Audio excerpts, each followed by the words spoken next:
Gold trusted gold buyers. మీరు తాకట్టు పెట్టిన బంగారాన్ని విడిపించి ఈ రోజు ఉన్న మార్కెట్ ధరకు కొనబడను.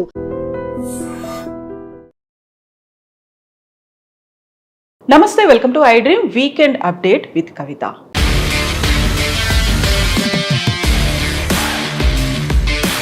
కేంద్ర ప్రభుత్వం సరికొత్తగా ఒక బిల్లును తీసుకొచ్చింది. అది ఎవరైతే కేంద్ర మంత్రులు కావచ్చు, సీఎం అయినా పిఎం అయినా 30 రోజుల పాటు జైల్లో ఉంటే వాళ్ళ పదవి పోతుంది అనేది. ఇది క్లీనర్ పాలిటిక్స్ గా కేంద్ర ప్రభుత్వం అభివర్ణిస్తుంటే టార్గెటెడ్ గా జరుగుతున్నటువంటి ఒక అటాక్ గా ప్రతిపక్షాలు ఎందుకు చెప్తున్నాయి? మనతో పాటుగా ఉన్నారు foundation for democratic reforms founder doctor Jayaprakash Narayana గారు.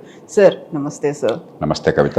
సార్, సరికొత్తగా ఒక చట్టం వచ్చింది. గతంలో కూడా నేర చరిత లేకపోతే అరెస్ట్ అయ్యి జైల్లో ఉండొచ్చారు, వాళ్ళు నిజంగా అర్హులేనా కాదా ఇలాంటివంతా చర్చ ఉన్నప్పుడు ఇప్పుడు సడన్గా తీసుకొచ్చినటువంటి 3 బిల్లులు అవి నిజంగా యాక్సెప్ట్ చేస్తే ఎవరిని టార్గెట్ చేసినట్టు అవుతుంది సార్? మన రాజకీయంలో నేర ప్రభావం చాలా ఉందన్నమాట వాస్తవం. నేర రాజకీయం నడుస్తుంది, నేరస్తులు రాజకీయంలోకి ప్రవేశిస్తున్నారు, చట్టాలను ఉల్లంఘించే వాళ్ళే శాసన నిర్మాతలు అవుతున్నారు అన్నది వాస్తవం.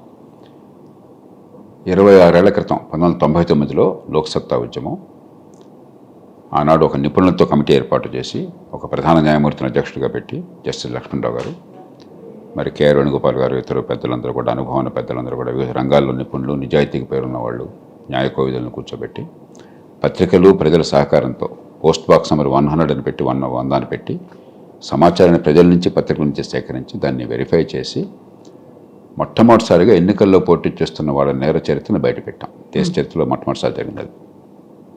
42 పేరు బయటపెడితే దేశం మొత్తం నిర్ఘాంతపోయింది. అప్పుడు అక్కడి నుంచి మరి కొందరు మిత్రులు సుప్రీంకోర్టు దాకా వెళ్ళి అసలు మేము కష్టపడాల్సిన అవసరం ఉంది, అభ్యర్థుల నుంచే నేర చరిత్ర ఉంటే వివరాలు బయటపడే ఏర్పాటు ఉండాలని చెప్పి చేస్తే సుప్రీంకోర్టు ఒప్పుకున్నది. ఒప్పుకున్నాక మళ్ళీ నేను ఉద్యమానికి నాయకత్వం వహించి ఒకవేళ కనుక ఎఫిడవిట్ ద్వారా ఆ నేర చరిత్ర వివరాలు ప్రకటించకపోయినట్టయితే వాళ్ళ నామినేషన్ రద్దు కావాలని చెప్పి వాదిస్తే దాన్ని ఒప్పుకున్నారు. అది కూడా జరిగింది. అప్పటి నుంచి మనకు నేర చరిత్ర వివరాలు వస్తున్నాయి కనీసం. కాబట్టి నేర చరిత్ర ఉందన్న విషయం అనుమానం లేదు. కాకపోతే అతిశయోక్తి ఉన్నది. ఇప్పుడు 40-45% దాకా నేర చరిత్రలు ఉన్నారు చట్టసభలో ఉన్నది వాస్తవం కాదు. ఏదో కేసు ఉంటే అది నేర చరిత్ర కాదు. ఇప్పుడు మీరు ఏదో ఒక ప్రొటెస్ట్ నిరసన తెలిపారు, ఉద్యమంలో పాల్పంచుకున్నారు, మీ మీద కేసు పెడతారు, అవన్నీ నేర చరిత్ర లెక్క. నిజమైన నేర చరిత్ర బహుశా 10-15% మంది ఎన్నికైన వాళ్ళకి నేర చరిత్ర ఉన్నమాట వాస్తవం. కాబట్టి ఏదో ఒకటి చేయాలి. మన చట్టం ఏం చెప్తోంది? కొన్ని నిర్దిష్టమైనటువంటి నేరాలను నిర్దేశించి దీనికి శిక్ష పడితే అనర్హులు, అసలు ఎన్నిక కావడానికి అనర్హులు పెట్టారు. కాబట్టి ఎన్నికల్లో పోటీ చేసే అవకాశం లేదు, లేకపోతే ఎప్పుడే పదవిలో ఉంటే పదవి పోతుందని చెప్పాను. అలాగే మిగతా అన్ని నేరాలకి 2 సంవత్సరాల పాటు కనుక జైలు శిక్ష పడినట్టయితే అప్పుడు అనర్హత వస్తుందని చెప్పన్నారు. కానీ ప్రాబ్లం ఏంటి, సమస్య ఏమిటి? మన దేశంలో కోర్టులో న్యాయం దొరకడం దుర్లభం. ప్రపంచంలో చాలా దేశాల్లో 100 కేసులు క్రిమినల్ కేసులు ఉన్నట్టయితే ప్రాసిక్యూషన్ చేస్తే దాదాపు 90 మందికి శిక్ష పడుతుంది. భారతదేశంలో వాడు అమాయకుడు అయ్యండి, భేదవాడు అయ్యండి, వాడిని కొట్టో లేకపోతే భయపెట్టో వాడితోనే నేను నేరం చేశానని అంగీకారం, ఆ కన్ఫెషన్ తీసుకోకపోతే 100కి 10 మందికి కూడా శిక్ష పట్టడం లేదు మన దేశంలో. ఆ పడే శిక్ష కూడా 10 ఏళ్ళు, 15 ఏళ్ళు, 20 ఏళ్ళు.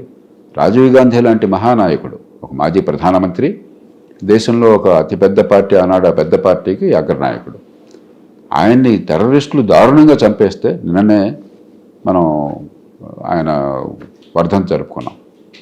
దారుణంగా చంపేస్తే ఆ చంపిన వాళ్ళకి శిక్ష ఖరారు కావడానికి 18 ఏళ్ళు పట్టింది.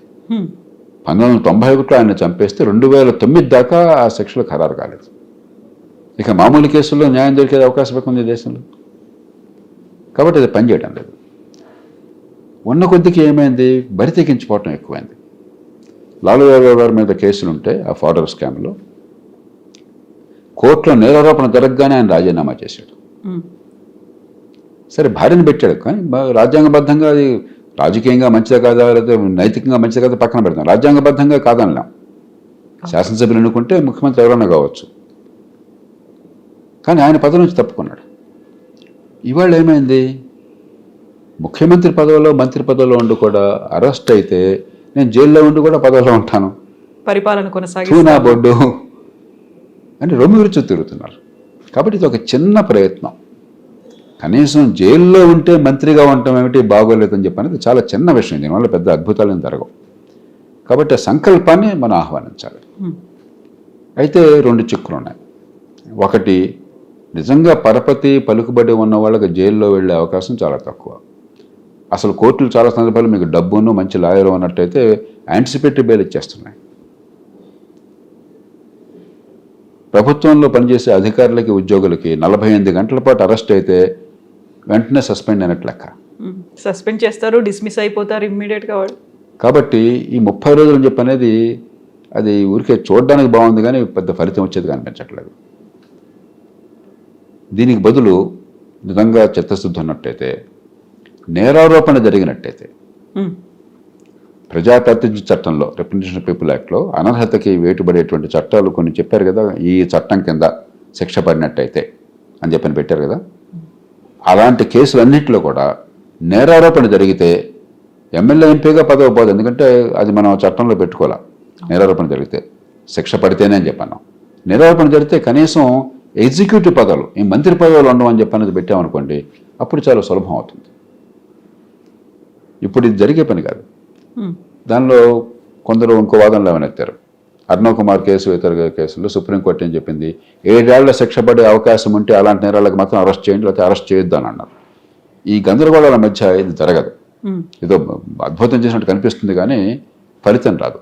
దాని బదులు ఈ ప్రజాప్రాతినిధ్య చట్టంలో ఉన్నటువంటి నేరాలన్నీ ఉన్నాయి, అనర్హతకు సంబంధించిన నేరాలు. ఆ నేరాలకు కానీ నేరారోపణ జరిగినట్టయితే, ఆ నేరారోపణ జరగగానే మంత్రి పదవి అర్హుడు కాదు. మళ్ళీ దాని నుంచి ఆ కోర్టు ఈ నేరం లేదు, నిర్దోషం తీర్పిస్తే మళ్ళీ మంత్రి పదవికి రావచ్చు. ఎమ్మెల్యే ఎంపీగా కొనసాగండి శిక్ష పడేదాకా, అలా పెట్టండి. అయితే ఒక అభ్యంతరం వస్తుంది, మరి ప్రభుత్వాలు, అధికారంలో ఉన్న ప్రభుత్వాలు మా మీద అన్యాయంగా కేసులు బనాయిస్తాయేమో అని చెప్పని. నేరారోపణ చేసేది న్యాయమూర్తి. కాబట్టి న్యాయమూర్తి యథాలాపంగా చేయకుండా కొంచెం మనసు పెట్టి చేసేట ఏర్పాటు చేయాలి. ఒకవేళ సందేహం ఉంటే దానిపైన ఇంకొక సేఫ్ గార్డ్ పెట్టుకుందాం, ఒక జాగ్రత్త పెట్టుకుందాం. ముఖ్యంగా మంత్రుల కేసుల్లో నేరారోపణ జరిగితే, ఈ నేరారోపణ సరైనదా కాదు హైకోర్టు వెంటనే ఒక వారం రోజుల్లో తేల్చే విషయం ఏర్పాటు చేసామనుకోండి, అప్పుడు ఈ రాజకీయ ఇబ్బంది ఉండదు. కానీ ఇంత మాత్రం చేత నేర చరిత్ర పోదు. ఇది ఒక సంకేతం. మరీ కోర్టులో కేసులు ఎదుర్కొండి అరెస్ట్ అవుతున్న వాళ్ళు మంత్రులుగా కొనసాగటం ఏమిటి అని చెప్పి అన్నదానికి ఒక చిన్నదానికి సమాధానం తప్ప దీనివల్ల నేర చరిత్ర పోదు. ఇది పోవాలంటే రాజకీయాన్ని సమూలంగా మార్చాలి.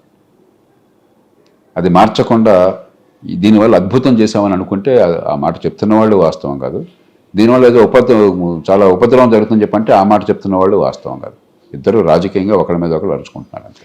రాజకీయాల్ని సమూలంగా మార్చాలి అనేది చాలా చిన్న మాట కాదు సార్, చాలా పెద్ద టఫ్ టాస్క్ లాగా ఉంటుంది. ఇప్పుడు ప్రతి చోట రాజకీయాలు ఉన్న తర్వాత ఏళ్ల తరబడి మనం అదే రాజకీయాల్ని ఫాలో అవుతూ అవే చూస్తూ వచ్చిన తర్వాత ఈజీ అంటారా సార్? ఈజీ కాదు, కానీ అవసరమా కాదా? ఇప్పుడు దేశంలో ఒక పక్కనేమో ఆర్థికంగా పెరుగుతున్నాం, సాంకేతికంగా పెరుగుతున్నాం. మన గతంలో లేనటువంటి అవకాశాలు సాంకేతిక విజ్ఞానం వల్ల, టెక్నాలజీ పెరగడం చేత వస్తున్నాయి.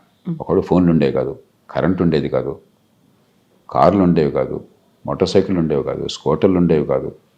ఇవన్నీ మనకు ఉన్న కొద్దిగా అందుబాటులోకి వస్తున్నాయి.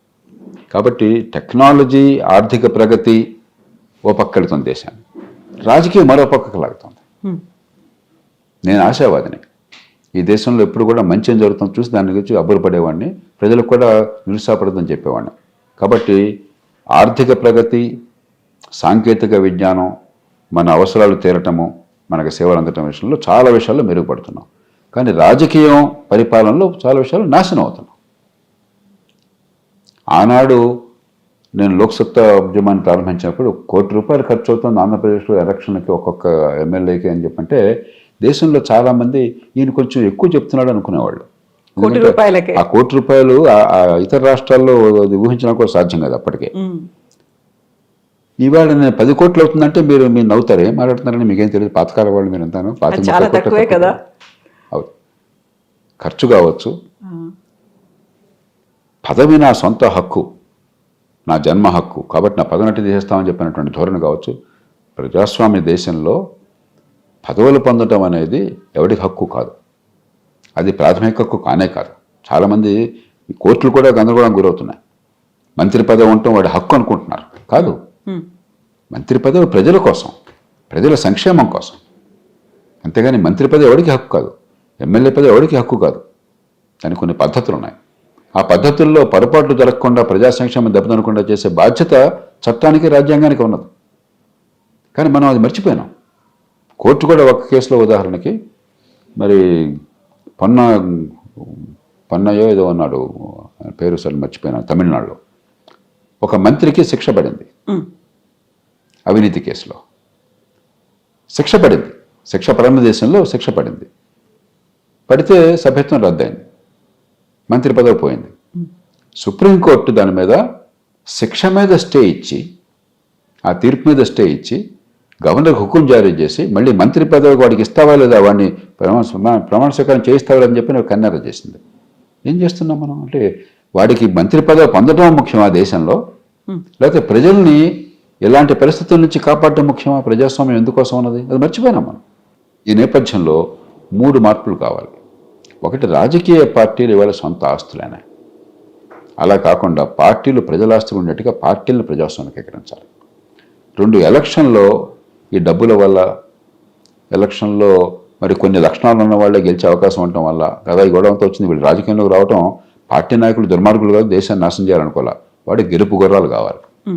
గెలుపు గుర్రం నేరస్తులైనా కాకపోయినా వాడికి అభ్యంతరం లేదు. వాడి కులం బలం ఉంటే, వీరుంటే కుటుంబం బలం ఉంటే, వాడి బాగా డబ్బు ఉంటే, వెనకాల వాడికి మంది బలం ఉంటే వాడు గెలిచే అవకాశం ఎక్కువ ఉన్నది. వాడి ప్రతిభ వల్ల, వాడికి ప్రజా జీవనంలో వాడు చేసిన మంచి సేవల వల్ల, వాడి ఆలోచనల వల్ల కాదు నాయకత్వం వచ్చేది. నేను చెప్పిన 4 లక్షణాలు: డబ్బు ఉందా, కులం ఉందా, కుటుంబం ఉందా, మరి వెనకాల మంది మరబలం ఉందా. ఈ 4 ఉంటే, అంగబలం, అర్ధబలం, ఈ 4 ఉంటే వాడు గెలుస్తాడు. కాబట్టి అలాంటి వాళ్ళని సీట్ ఇవ్వాల్సి వస్తుంది, గతిలేక గెలవాలి. కాబట్టి ఎన్నికల వ్యవస్థను మార్చండి. సమర్థులు, నిజాయితీపరులు, నేరాలకు పాల్పడిన వాళ్ళు, నీతికి నియమాలకే బద్ధులైన వాళ్ళు, ప్రజా సంక్షేమాన్ని పెంచేవాళ్ళు గెలిచే ఏర్పాటు వచ్చే ఆర్థిక ఎన్నికల వ్యవస్థ చేయండి. 3వది, ఇవాళ మన ఎవరికి ఇప్పుడు పార్లమెంటు గొడవంతా ఏంటి, చట్టాన్ని దుర్వినియోగం చేస్తారు. మీరు అలాంటి చేసినట్టయితే మీ ప్రత్యర్థుల్ని పదవి దింపేట్టుగా వాళ్ళని జైల్లో పెట్టించి ఏర్పాటు చేస్తారని చెప్పండి. నిజానికి జైల్లో పెట్టాల్సింది, అరెస్ట్ వారెంట్ ఇవ్వాల్సింది కోర్టు. కానీ నమ్మకం పోయింది. ఎందుకని? చట్టబద్ధ పాలన లేదు ఈ దేశంలో. చట్టం ఉన్నవాడికి చుట్టమైంది, బడితో ఉన్నవాడిదే బర్రె అయింది. ఖండబలం ఉన్నవాడిదే చట్టం అయిపోయింది, అధికార బలం ఉన్నవాడిదే చట్టం అయిపోయింది. అలా కాకుండా ప్రపంచంలో మిగతా దేశాలు అలా లేదే. చట్టబద్ధ పాలన అని చెప్పంటే సమర్థ న్యాయం, నిష్పాక్షికంగా నీ పదవితో, నీ డబ్బుతో, నీ అంతస్తుతో, నీ హోదాతో సంబంధం లేకుండా అందరికీ సమానంగా అంది ఏర్పాటు కావాలి. అది లేదు భారతదేశంలో. దీన్ని మార్చాలంటే పోలీస్ యంత్రాంగాన్ని మార్చాలి. పోలీసులు స్వయం ప్రతిపత్తి పనిచేయాలి, జవాబుదారీగా పనిచేయాలి. అంతేగాని పోలీసు అధికారులకు ప్రతిరోజు ప్రభుత్వం హుకుం జారీ చేస్తూ ఉంటే మరి నేర పరిశోధన చేస్తున్నప్పుడు పక్షపాతం లేకుండా ఎట్లా ఉంటుంది? ప్రాసిక్యూషన్ని మార్చాలి. ప్రాసిక్యూషన్ చాలా పేలవమైనది, బలహీనమైనది. బలమైన, స్వతంత్రంగా నిలబడగలిగే, జవాబుదారీగా ఉండే ప్రాసిక్యూషన్ కావాలి. ఫారెన్సిక్స్ కావాలి. ఈ దేశంలో కేవలం 2000 కేసుల్లో మాత్రమే DNA అనాలిసిస్ చేయగలం సంవత్సరానికి. కొన్ని లక్షల క్రిమినల్ కేసులు దాఖలు అవుతుంటే ఫారెన్సిక్ ఇన్ఫ్రాస్ట్రక్చర్ లేదు. వాడిని కొట్టి వాడితో మనం రాయించుకోవటం తప్ప నేరం చేశానని చెప్పని ఇంకో రకమైన ఇన్వెస్టిగేషన్, చాలా బలహీనమైన ఇన్వెస్టిగేషన్. దాన్ని మార్చాలి. ప్రొసీజర్స్, పద్ధతుల్ని మార్చాలి. ఈ దేశంలో కోర్టులకు పోతే ఎన్నేళ్ళు పడుతుంది దేవుడికి ఎరుక. కాబట్టి ప్రొసీజర్స్ మార్చాలి, కోర్టుల తీరును మార్చాలి, కోర్టులో సామర్థ్యాన్ని పెంచాలి. ఈ 5టిని మార్చాలి. ఇవన్నీ మార్చకుండా నిర్ణయ వ్యవస్థ మారదు. కాబట్టి రేపొద్దున పోలీసులు కనుక ఎంక్వైరీ చేస్తే, ఇన్వెస్టిగేట్ చేస్తే నిష్పాక్షికంగా జరుగుతుంది, పార్టీలకు అతీతంగా జరుగుతుంది, చట్టం అందరికీ సమానంగా వర్తిస్తోంది, న్యాయంగా జరుగుతుందని నమ్మకం కలిగే వ్యవస్థ నిర్మాణం చేయండి. ఈ విషయాన్ని పక్కన పెట్టండి. ఈ 3 దేశానికి అవసరం. ఈ 3 లేకపోవడం చేత పరిపాలన గందరగోళం అవుతోంది. ఈ సందర్భంలో మరింత అవసరం. అంచేత మనం లోతుగా ఆలోచించి దీర్ఘకాలిక చర్యలు చేపట్టాలి. తాత్కాలికంగా ఖచ్చితంగా ఒకసారి కోర్టుల్లో కేసుకు గురైనట్టయితే, ప్రాథమిక సాక్ష్యాలు ఉన్నట్టయితే, నేరారోపణ సరిగ్గా జరిగినట్టయితే వాళ్ళు మంత్రులుగా చలామణి కావటం ఏ రకంగానూ సబబైన పని కాదు. సో ఇంక్లూడింగ్ సీఎం కావచ్చు, పిఎం కావచ్చు, అందరూ ఏ మంత్రి అయినా సరే ఎగ్జిక్యూటివ్ అధికారం ఎవరికి కూడా ఉండకూడదు, ఎన్నికైనటువంటి ఎగ్జిక్యూటివ్ అధికారం. అందరికీ ఇది వర్తిస్తుంది అని అనుకున్నప్పుడు ఒక క్లీనర్ పాలిటిక్స్ అనేమో కేంద్ర ప్రభుత్వం చెప్తూ ఉంటే ఒక టార్గెటెడ్గా జరుగుతోంది. అట్ ద సేమ్ టైం బీహార్కి సంబంధించి ఎన్నికల్లో ఓట్ల విషయాన్ని డైవర్ట్ చేయడానికి, అదే పెద్ద ఎత్తున చర్చ జరగకుండా ఉండడానికే సరికొత్తగా కేంద్ర ప్రభుత్వం తీసుకొచ్చిన ఎత్తుగడ అనే మాటని కాంగ్రెస్ చెప్తోంది సార్. ఈ పార్టీలు వాళ్ళ వాదనలు ఉంటాయి, వాళ్ళ వ్యూహాలు ఉంటాయి, దానిలోకి నేను వెళ్ళిపెట్టను. మనం ప్రతి విషయాన్ని చూడవలసింది విషయం ఏమిటి, వాస్తవం ఏమిటి, సాక్ష్యం ఏమిటి, తర్కం ఏమిటి, ప్రజా ప్రయోజనం ఏమిటి, దాని ఆధారంగా మనం విశ్లేషించాలి తప్ప ఏ పార్టీ ప్రతిపాదన పెట్టింది, ఏ పార్టీ వాదన చేసింది మనకు అనవసరం. మన దానిలో పడగానే మన అస్మదీయులు తస్మదీయులు అని వస్తుంది. మనకు ఎవరు అస్మదీయులు కాదు, తస్మదీయులు. మనకు రాహుల్ గాంధీ గారు బంధువు కాదు, నరేంద్ర మోదీ గారు బంధువు కాదు, రేవంత్ రెడ్డి గారు బంధువు కాదు, చంద్రబాబు నాయుడు గారు బంధువు కాదు. మనకు కావాల్సింది ప్రజా ప్రయోజనం. కాబట్టి అంశాల ప్రాతిపదికన ఈ పార్టీలని, కులాలని, పక్షపాతాలని పక్కన పెట్టేసి సాక్ష్యాలు, తర్కము, ప్రజా సంక్షేమం ఈ ప్రాతిపదికను చర్చిస్తే, ఆలోచిస్తే మనకు కొన్ని ఫలితాలు కొంత వస్తాయి. అలా కాకుండా ఉంటే ఎటువంటి తెడ్డం, వీడు చేస్తే వాడు కాదంటాడు, వాడు చేస్తే వీడు కాదంటాడు, తిట్టుకుంటారు. మనం దానిలోకి తలదోర్చాల్సిన అవసరం లేదు.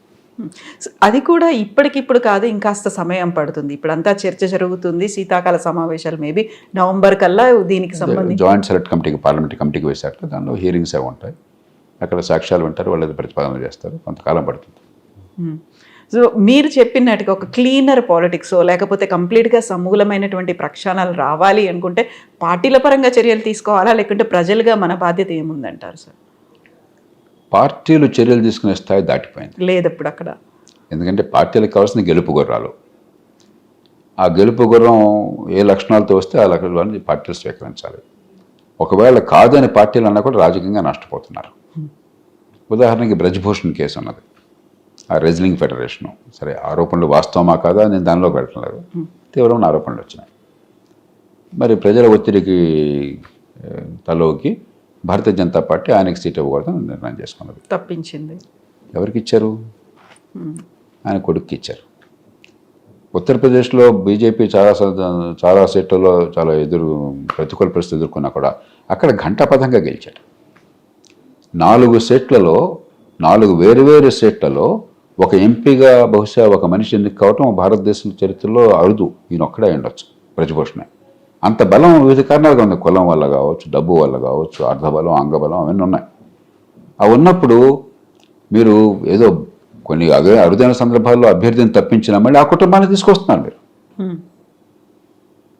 కాబట్టి మన ప్రజాస్వామ్యం మన ఎన్నికల విషయంలో చాలా గందరగోళానికి గురవుతుంది.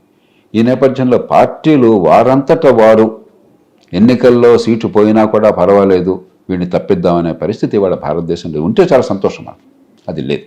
సానుభూతి ఓట్లు వస్తాయి అనే ఆలోచన ఉంది కదా సార్ అక్కడ. మంచి మాట చెప్పారు. మనకేమవుతుందంటే కరెక్ట్, ఇది ఎన్నికల వ్యవస్థ మారాలని ఎందుకు కోరుతున్నానంటే, నేను సానుభూతి ఓట్లు మొత్తం వేస్తే మంచి పని చేశారు, ఒక నేర చరిత్ర ఉన్నవాడినో లేకపోతే ఆరోపణలు ఎదుర్కొంటున్నవాడినో వాళ్ళు తప్పించారు కాబట్టి బాగుందని కొంతమంది మొగ్గు చూపుతారు. కానీ ఎక్కడ ఉంటుంది అది? విస్తరించినటువంటి దేశం మొత్తంలో లేక రాష్ట్రం మొత్తంలో కొన్ని ఓట్లు అదనంగా పడతాయి, కానీ నియోజకవర్గంలో ఓట్లు పోతాయి. గెలుపు ఎక్కడ? నియోజకవర్గంలో, మొత్తం మీద కాదు. మీకు వచ్చిన ఓట్ల శాతము ఎవరు చోట్ల నియోజకవర్గంలో గెలిచావు లేదా, ఒక కోటి ఎక్కువ వస్తే గెలిచావు, ఒక కోటి తక్కువ వస్తే ఓడిపోయావు, సీటు పోయింది. కాబట్టి నేను కోరేది ఈ సానుభూతి ఓట్లు, మంచి చేస్తే మంచి వల్ల ఆమోదం ఇచ్చి చూపెట్టే ఓట్లు, వాటికి విలువ ఉండాలని చెప్పంటే నియోజకవర్గంలో గెలుపు కాకుండా రాష్ట్రం మొత్తంలో ఓట్ల శాతాన్ని బట్టి సీట్లు ఏర్పాటు చేయండి. అదే దామాషా పద్ధతి అంటే. ఆ ఒక్క పని చేయండి, చాలా మేరకు నేర చరిత్ర రాజకీయాలు పోతాయి, డబ్బుల పంపిణీ ఆగిపోతుంది, సమర్థులు నిజాయితీపరులు రాజకీయంలోకి వచ్చి నిలదొక్కునే అవకాశం వస్తుంది. ఇవాళ సమర్థులు నిజాయితీపరులు అంటే డబ్బు మాత్రం ఖర్చు పెట్టడం అంటే ఎందుకే ఆ టైం వేస్ట్ చేసుకుంటా, పో ఇంటికి వెళ్ళి కూర్చొని చెప్తాం మనం, అంతే కదా. మరి ప్రజాస్వామ్యం ఎట్లా అవుతుంది? 30 కోట్లు ఖర్చు పెడితే ఎమ్మెల్యే అవుతాడు, లేకపోతే ఎమ్మెల్యే ఛాన్సే లేదంటే ప్రజాస్వామ్యం ఎట్లా అవుతుంది? అది ప్రజా సంక్షేమం ఎట్లా పెరుగుతుంది? ఇవాళ ఈ ఎన్నికల వ్యవస్థలో అందరూ బందీలు అయిపోయినారు. వీళ్ళు దుర్మార్గులు కాదు, రాజకీయంలో ఉన్న వాళ్ళని నిరసన చిత్రించద్దు, వాళ్ళు విలన్లు కాదు, వాళ్ళు కూడా ఒక బాధితులు, ఈ విషవలయంలో బాధితులు. దాని నుంచి బయటపడాలంటే ఎన్నికల వ్యవస్థను మార్చాలి. మళ్ళీ పదే చెప్తున్న కారణం ఇందాక మీరు అన్నమాట, ఈ మంచి చేస్తే వచ్చేటువంటి ఆమోదానికి ఈవేళ విలువ లేదు. ఓ 10 ఓట్లు పెరిగినా మొత్తం మీద పెరుగుతున్నా కానీ అసలు ఎక్కడైతే గెలుపు ఓటమున్నా అక్కడ ఓడిపోతున్నాం. కాబట్టి నాకు మీ మెడల్స్ నాకు ఉపయోగం లేదు. నాకు కావాల్సింది ఓట్లు ఇచ్చేవాడు వాడు నియోజకవర్గంలో, వాడిని కాపాడుకోవాలి. ఇది ప్రస్తుతం రాజకీయం. సో ఒక పాజిటివ్ హోప్ అనేది, లేకుంటే ఒక రే ఆఫ్ హోప్ అంటాం కదా సార్, అది చర్చ నుంచి ప్రజాభిప్రాయం నుంచి రావాలి. పార్టీలో కూడా అర్థం కావాలి. ఎంతకాలం అని చెప్పని ఈ పాపాన్ని మోస్తారు, ఈ భారాన్ని మోస్తారు. ఒక నరేంద్ర మోదీ కానీ, ఒక రాహుల్ గాంధీ కానీ, మరో పార్టీ నాయకుడు కానీ దేశంలో దుర్మార్గుని తీసుకోవాలి, నిరసన తీసుకోవాలని అనుకోవట్లే. వాళ్ళకి ఆ కోరిక లేదు. కానీ తప్పనిసరి మన పార్టీ గెలుపు కావాలంటే వీళ్ళు అవసరం కాబట్టి తీసుకొస్తున్నారు. అసలు అవసరమే లేకుండా చేశామనుకోండి, సమర్థుల్ని మంచి వాళ్ళని పెడితే గెలుపు వచ్చే అవకాశాన్ని వచ్చే వ్యవస్థ వచ్చిందనుకోండి, వాళ్ళకు కూడా గౌరవంగా ఉంటుంది, వాళ్ళకు కూడా సులువుగా ఉంటుంది. ఇవాళ ఏమవుతుంది, అంత బలాన్ని నేర చరిత్ర వల్ల డబ్బుల వల్ల సంపాదించిన వాడు తూనా బొడ్డు అంటున్నాడు, నాయకత్వాన్ని కూడా తిరస్కరిస్తున్నాడు. అంచేత ఇది పార్టీ నాయకులకు అర్థం కావాలి. ఈవేళ యథాస్థితి కొనసాగించడానికి కారణం ఏంటంటే కొత్త పొంతలు తొక్కట్ల. మామూలు రాజకీయం, వీడిని వాడు తిట్టడం, వాడిని వీడి తిట్టడం, ఈ గందరగోళం, వాకౌట్లు, నిరసనలు, ఈ రకమైనటువంటి సాంప్రదాయ రాజకీయమే తప్ప మన సమస్య ఏమిటి, దేశంలో సంక్షోభం ఎక్కడి నుంచి వస్తుంది, అనుకున్న ఫలితాలు ఎందుకు సాధించలేకపోతున్నాం, అది సాధించాలని చెప్పంటే ఏం చేయాలి అన్నటువంటి నిజమైన ఆలోచన జరగటం లేదు. మన చర్చ వల్ల కనీసం ఆలోచన ఆ పక్కనట్లయితే వేళకి రేపైనా మార్పు వస్తుంది. ఆర్థికంగా దేశాన్ని కొల్లబొడిచాం గతంలో, లైసెన్స్ పర్మిట్ కోట రాజ్యాన్ని పెట్టి. అప్పుడు ఇలాగ నిరాశకు గురయ్యాం. ఏంటి ఎంతకాలం చంపేస్తున్నారు ఈ దేశాన్ని, మంచినీళ్ళు లేవు, కరెంటు లేదు, కార్లు ఉండవు, మరి రైళ్లు పనిచేయవు, రవాణా ఉండదు, రోడ్లు అధ్వానంగా ఉంటాయి, అన్నీ చండాలంగానే ఉన్నాయి. ఎంతకాలంలో చేస్తారనుకున్నాం. చివరికి పరిస్థితి కలిసి వచ్చినట్టు ఏమైంది, 91లో మార్పు ప్రారంభమైంది. కాబట్టి ఖచ్చితంగా మార్పు వస్తుంది. ఎంత వేగంగా వస్తుందంటే మనం ఎంత తొందరగా, ఎంత ఎక్కువ మంది ఆలోచించి కదిలితే అంత వేగంగా మార్పు వస్తుంది. ఎస్ సార్, రావాల్సింది ప్రజల్లోనే ఆ మార్పు అనేది. Thank you sir, thank you so much. And don't forget to subscribe to iDream. And for more videos, Please subscribe to iDream. Please subscribe to iDream. Please subscribe iDream. And please subscribe to iDream. For more videos, subscribe to iDream. please like, share and subscribe to the channel. Congratulations, iDream. Subscribe to iDream. Subscribe to iDream. So subscribe to iDream Media. iDream ki iDream team andarki huge congratulations. Please subscribe iDream Media. Please subscribe to iDream. Subscribe iDream. Please subscribe to iDream. iDream అంటే నా కళల ఛానల్ను subscribe చేసుకున్న నోరు తిరుగుతలేదు, మీరైతే గంట గుర్తు కొట్టండి. For more such videos, please subscribe to iDream. Subscribe to iDream. Please subscribe to iDream. Please subscribe iDream Media. Please do subscribe to iDream. Please subscribe to iDream Media. For best entertainment and information, please subscribe iDream.